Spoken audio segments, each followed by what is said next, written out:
toilettet, ikke? Men det er fordi, okay, jeg drømte i nat, ikke? Jeg har den her hanger derhjemme, sådan en ting, man hænger ting op på, ikke? Som jeg selv har hængt op, og den er røget sådan ud af væggen. Og så kan jeg ikke sætte den op. Og du ved, jeg har ikke nogen mand, der kan gøre de der ting og sådan noget, ikke? Og så i nat, der drømte jeg bare, at Tone var hjemme hos mig. Og så drømte jeg, at jeg kom hjem. Og så havde han sat den op for mig. Og jeg blev helt vildt glad. Og du ved, og så kyssede vi. Og det var bare helt vildt dejligt. Okay. Og så da jeg vågnede, så var jeg bare sådan, shit mand.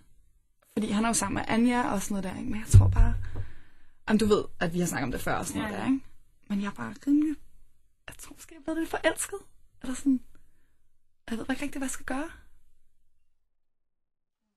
Ja. Ja.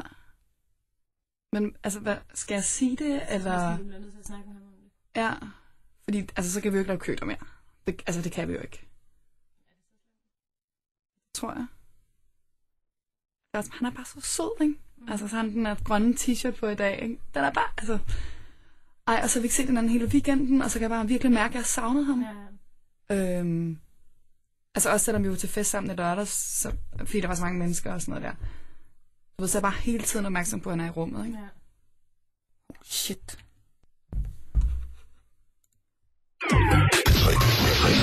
Unga Bunga! Fredag aften på P3.